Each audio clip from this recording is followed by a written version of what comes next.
Namaskar. It's the 21st of May 2021 and welcome to Daily Global Insights with Sri and Sri, episode 168. Let us jump straight to US news. Biden administration is closing two migrant facilities amid allegations of abuse and misconduct. Sir, what is the backstory to this?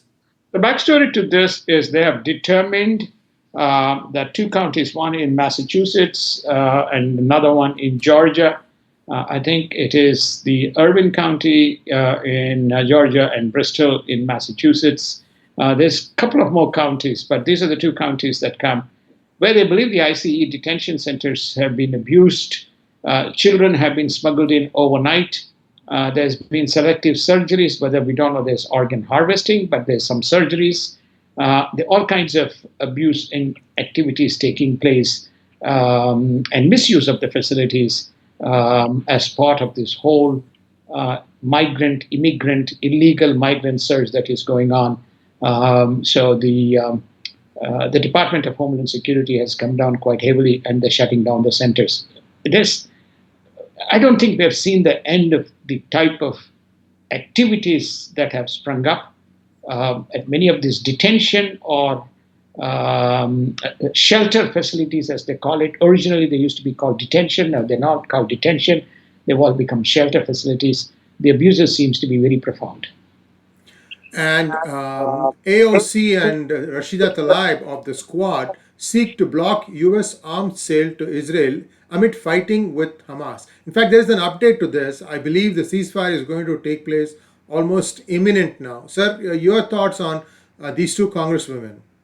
There are two pieces to it. One is the ceasefire is now announced. The Security Council of Benjamin Netanyahu has agreed to a unilateral ceasefire after 11 days of fighting. This is about that $734 million arms sales. It's not just Tlaib as well as Alexandria Cortez, but it's also Bernie Sanders who is standing up and talking about blocking of this aid and these precision bombs as part of that is going to be sent to Israel. Now, there is a lot of opposition to this, both from within Democratic Party and also from the Republican side. So, to what extent this is going to play a part, we don't know. But what is evident is that this progressive group seems to be moving towards a specific direction, which is diametrically opposite to the the general policy of United States towards Israel. It's quite tragic, and we talked yesterday about the BLM movement trying to support Palestinians while the fight is between Hamas and Israel. And Pentagon confirms National Guard mission at US Capitol Hill to end this Sunday. This is the one that was instituted, around January 6th, sir? This is the same thing. Nobody knows as to what the objective, especially when you have Delhi Capitol Police. There's lots of rumors flying around, but there is nothing substantive that has come out.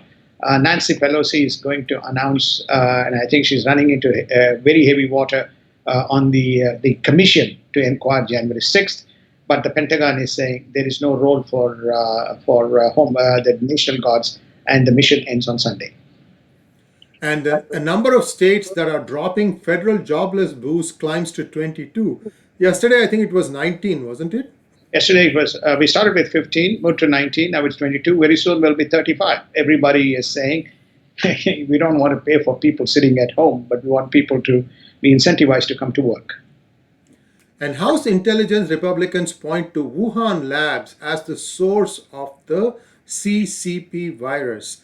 Now, this is something that it's about time we heard this. I mean, the needle of suspicion has been pointing towards this for a long time, sir.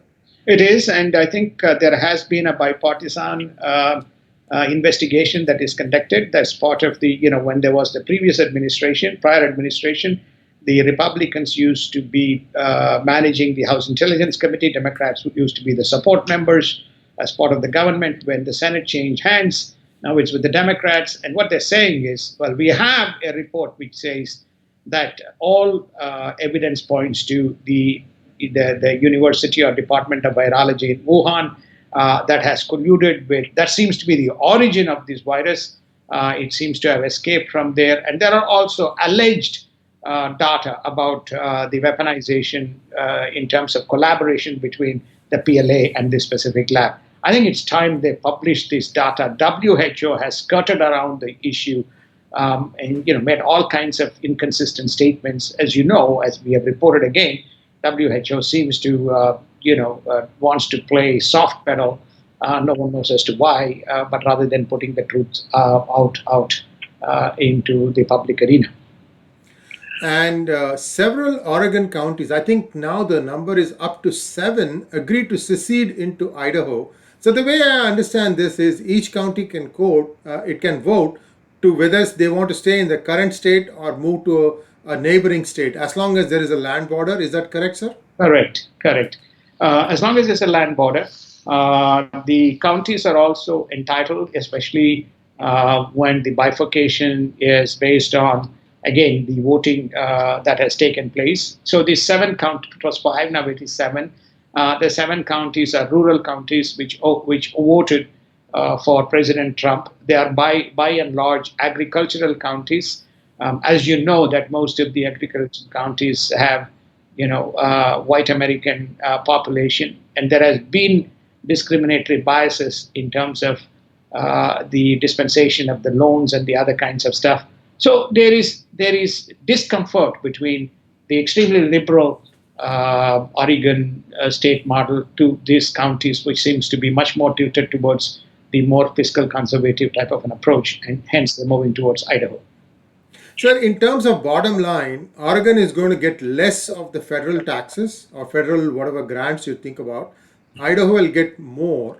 In terms of the character of the demographic character of the state itself, would this also mean that Oregon would lose a few congressional seats and Idaho would gain some?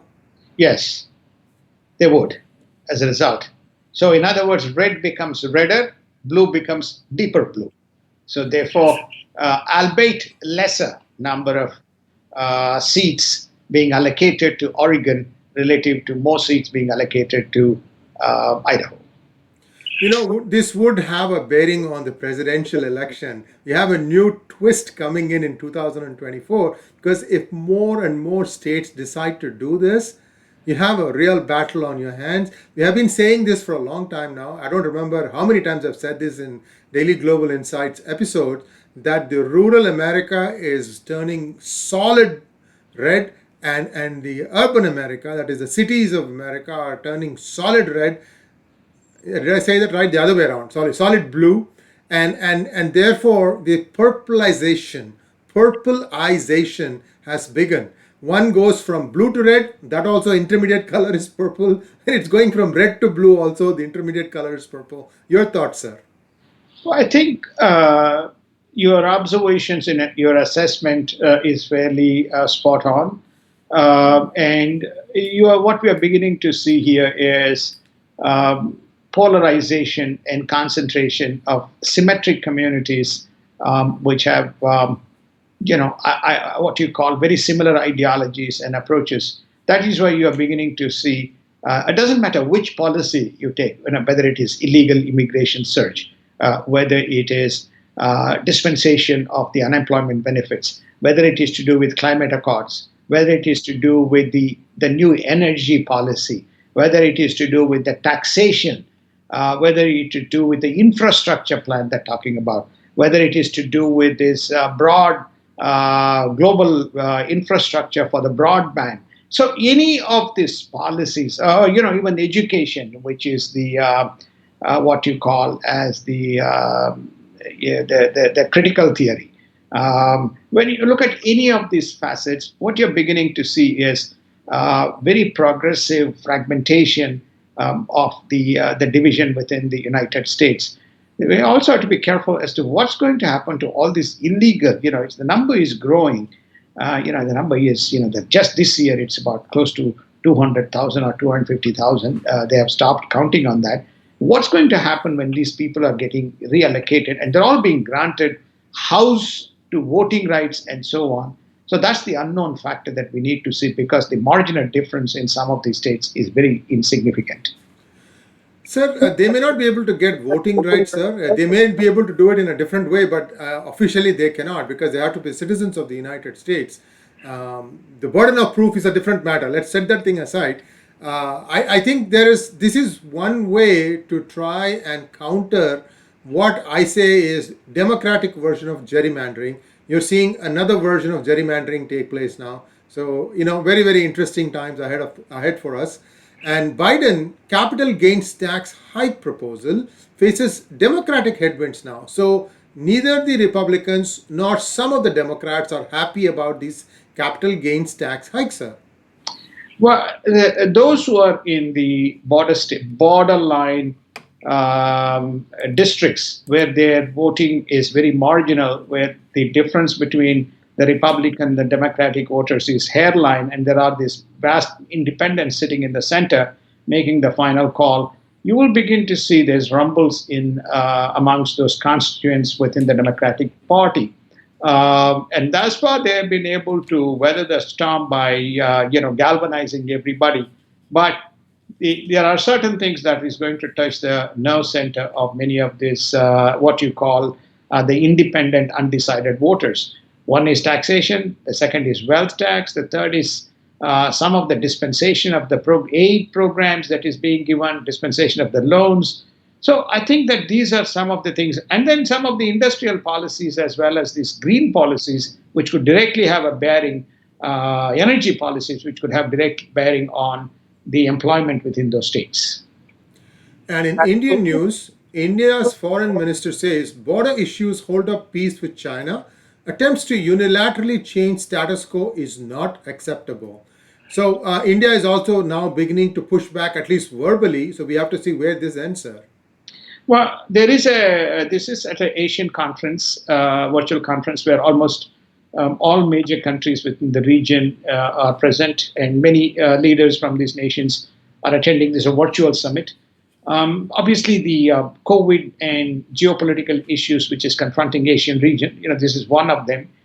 South China Sea is another. So these were the items that were discussed.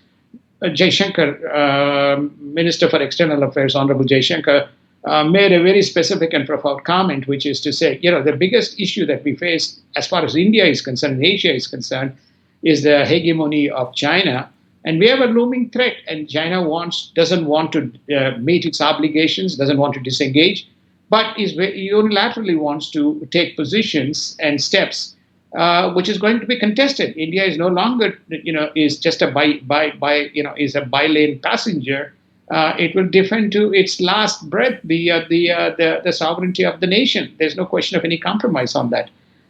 So I think this is a very good, very forthright statement by the Honorable Minister. I think this will play its way out, and I think India is also giving a message it's not willing to budge.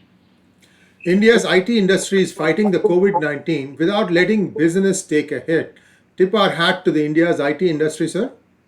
Tip our hats to IT industry. They have been innovative in terms of their work culture, work ethic, dispensation of the things. So I think many of them are well organized, well orchestrated to deal with some of the lockdowns and the shutdowns that have happened. I think we have again reported that though we didn't get down into the much detailed numbers, but most of the IT companies made record earnings during the COVID period. And they have also supported all the clients in terms of the critical needs. Several crises over the past 2 decades the IT industry has dealt with in terms of meeting the client obligations. The first time where the location of the IT industry, where the vast number of people are employed, is itself being impacted by virtue of the pandemic. Again, they have risen to the occasion and met the needs of the client and adapting quite well.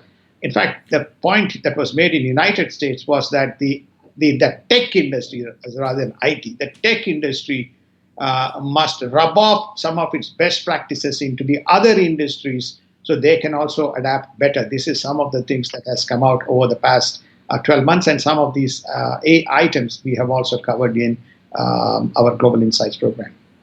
And United Kingdom invites India to join G7 Health Ministers Summit virtually.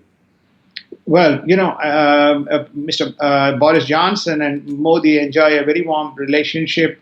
Yeah, they wanted him to be present, but given the Indian circumstances, but India seems to have weathered that, weathering the COVID situation in the wave two. They wanted Mr. Modi ji to attend the full summit. There were three members or four members added: Australia, Korea, I think South Africa, and India were the four members that were added to the G7 list. He's not able to make it, but health is a big topic because this whole vaccine stuff is quite big. Now, Asian countries are very vocal in making their statement that this vaccine is a global property, is not a personal property of a nation. And so you're going to see India is one of the key players and at the epicenter of this vaccine production, plus also other types of medication associated with COVID. So it's an imperative that the India is represented. And what is lost out here is that as part of the Quad, India was mandated to make 1 billion vaccines. What's happened to it, nobody knows. It just seems to be in the back burner. India itself is struggling with many of the key raw materials as part of the key API not being granted. Of course, that's slowly being handled. But we have the issue of the Quad mandate to India, and we may soon see the G7 mandate, G7 plus 3 or G7 plus 4 mandate coming to India. So India's presence in that summit is pivotal. And in global news, Israeli PM Netanyahu's security cabinet approves a ceasefire after 11 days of violence. Looks like there was a lot of back-channel talks between Egypt and the Hamas leadership, or whatever is left of it, and looks like Hamas was convinced that it's in their best interest to agree to the ceasefire. There's unofficial reports which says that the Israelis were ready to invade Gaza and make a final battle to search, locate, and dismantle the infrastructure which was trying to create havoc to the Israeli neighborhoods and Israeli cities. They clearly have taken out some key members of the leadership, and they also seem to have taken out these big tunnels, which is the hiding place for firing the rockets from. So I think they seems to have achieved some of the objectives, and with growing pressure from the international community, they have assessed the situation. And remember that Israel also has a West Asia peace accord, which they have signed. So there must be some members from West Asia who have also put pressure on Israel to opt for a ceasefire. And Israel calls out Chinese state-run media anti-Semitism theories. So now China is dabbling in anti-Semitism fake news also, sir. They are, because the reason is they have a large number of constituents. Remember, Iran is a very big strategic partner of China. Turkey is a very big strategic partner of China. So there's obviously some of these members are exerting pressure, and the progressives also have an alignment and soft corner towards China. So what you have now is China making these unwarranted comments. We've never seen China tip into these kinds of issues. If you go back, 2 decades or even a decade ago, you would not see China stepping into any of these global things. Now they're dipping their toe into every facet, trying to polarize and exert influence. Israel will have no bar of it. China has good set of investments in Israel, and for them to do what they have done is not going to go well with the Israelis. And Iranian President Hassan Rouhani says US is ready to lift sanctions. Iran is using proxies to hurt Israel. So would that be an admission that Hamas was actually incited by Iran? There's a growing evidence that points to a lot of support that came from Iranians to Hamas. They have always enjoyed the political patronage and support to Hamas and Hezbollah. And so I think that what is most profound here is, while this is going on, while there was negotiations going on with Iran on the nuclear deal, Iran is making statements which is sympathetic and anti-Israel, but at the same time, United States is negotiating a peace deal with Iran. And why these two statements are interrelated? There's two statements interrelated because is there a quid pro quo? Is there something that is, which is to say, look, this is what is going on, and we are willing to give a concession and sit to the table. And for the Iranian president to make a statement that there is a deal coming, while the Western world, sits and watches by, is a very big political victory to Iran in terms of this statement that has come out. Eating the cake and having it too. Exactly. And Israel strikes Gaza again. And in COVID-19 news, a COVID-19 outbreak extends to 6 provinces in China. Source of the CCP virus is unknown, according to China, but we all have an idea where that is coming from, sir. Indeed. I think we can safely say that the source is China. The fact that now it is becoming more public that the provinces that are getting impacted, it's not that there was no effect of the virus in the Chinese broader community, except that the news was suppressed. Nobody knows there's significant amount of people who would have been impacted as a result of this. Some of the Chinese friends whom I talk to say that the natural wet food habits, because many of them think that this originated in the wet markets of China, the natural inclination towards shopping and eating food from these wet markets makes them very propensive to catch this virus. But now it's coming out that the virus is now spreading into more provinces. It is not in control in China. EU Parliament freezes China deal ratification until Beijing lifts sanctions. A little bit of a backdrop here, sir, as to what was this deal about and what is the bottleneck now? The bottleneck is that what you're finding is that there was an investment deal signed in principle, not in dotted line between EU. Then there was a pressure put because of the Uyghur situation. And then EU imposed sanctions on certain Chinese companies. Then China, in turn, imposed sanctions on Europe. So what you're having is this backpedaling that is going on, tit for tat game that is going on. And so now China is,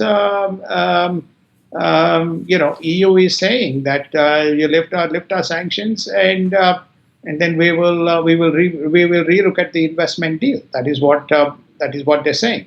But they're not going to, because Biden administration as well as the world led by this new coalition of EU, United States, UK, and broader Japan, and so on this Uyghur issue. So therefore, there's a consensus that is building. I don't think China is going to concede to this Uyghur stuff or any of this Hong Kong or any of these matters. So I think that this is the backdrop of all these quid pro quo sanctions that are coming into play, and which in turn is blocking the big trade deal between China and EU. Sir, I find it unreal that some of the biggest partners of China are all Islamic countries. They even have the name Islamic in the name of the country, and they all are willing to look the other way when it comes to Uyghur, which is also a Muslim majority area. But if India were to do something even little bit, these guys will be up in arms. I find it very, very strange. I also find it very strange that some of the big Ivy League educated editors of the newspapers in the United States, such as New York Times or Washington Post, don't find it funny that they are not applying their cranial matter to the news that they are publishing. This speaks about the way India conducts its matters, because you mentioned India, the way some of the so-called Islamic nations that you conduct its business relative to the way China conducts its business. Uyghur is located within China, in the Zhejiang province, right?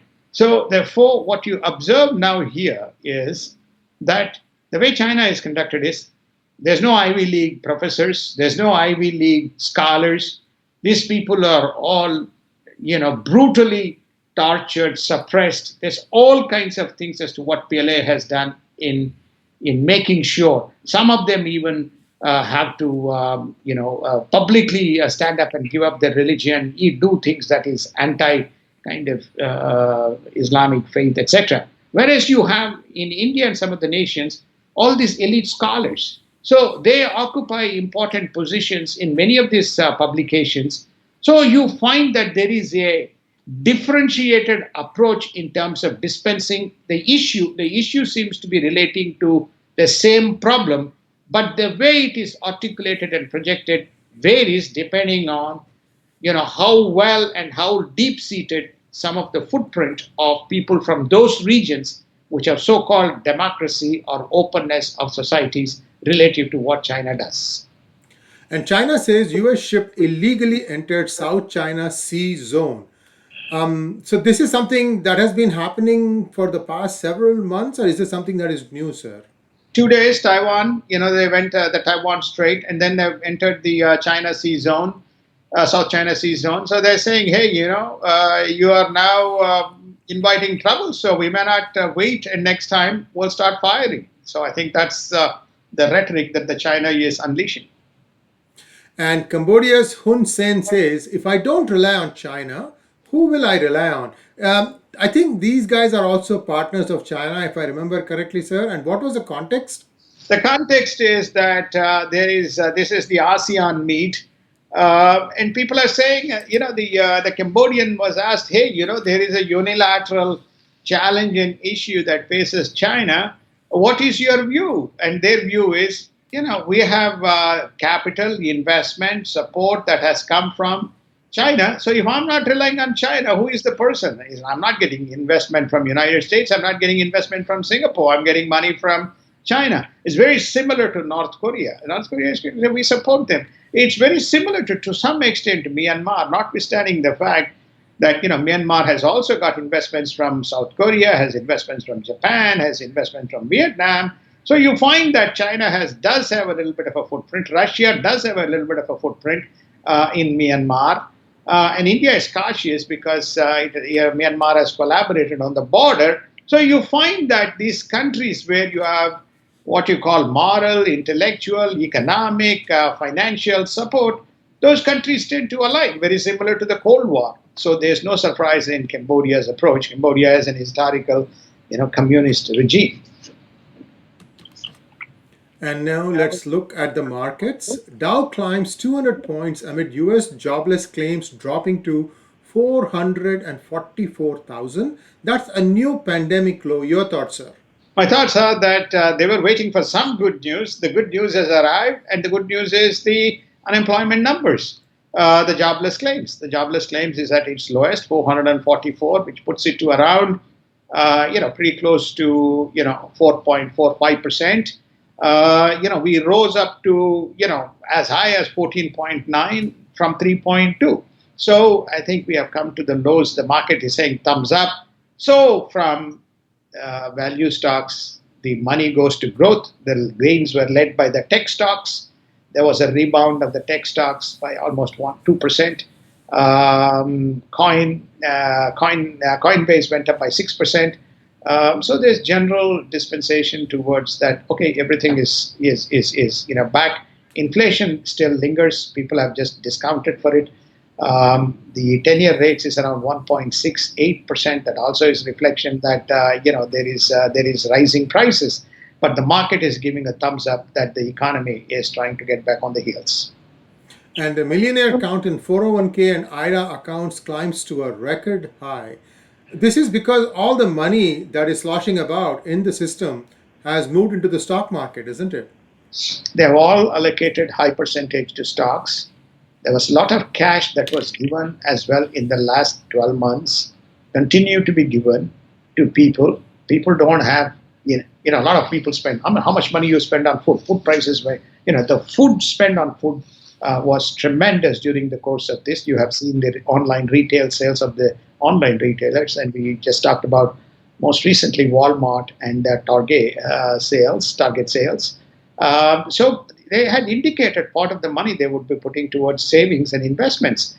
So we had 305,000 401k and roughly 307,000 IRA members becoming millionaires with their average balances crossing $1 million in their 401k and IRA accounts. The other good number is that the average balance across the country on the 401k, this is the amount of money that people keep in their savings accounts for retirement, has gone up to about $125,000. It used to be once upon a time $35,000. It has even gone. It was even lower, but it's now gone up to 125. It simply means that the people's habits have also changed, and everybody sees an opportunity given by, what shall I say, COVID. Right, so everybody was able to save money away, and the markets responded very well. And if you have allocated, then then you have seen the growth. This year already we are up about 9 and 12%. Last year, we were up greater than 20% in both the markets. The year before, we were close to 30% in the markets. So everybody has done reasonably well. Those who have diligently managed their portfolios. And that brings us to a close of this week's Daily Global Insights modules. We'll be back again on Monday morning, bright and early, to talk to you again about the news of the events next week. Thanks for watching. Do subscribe to our channel, and namaskar. Namaskar. Have a good day. Have a wonderful weekend. We'll all see you back on Monday.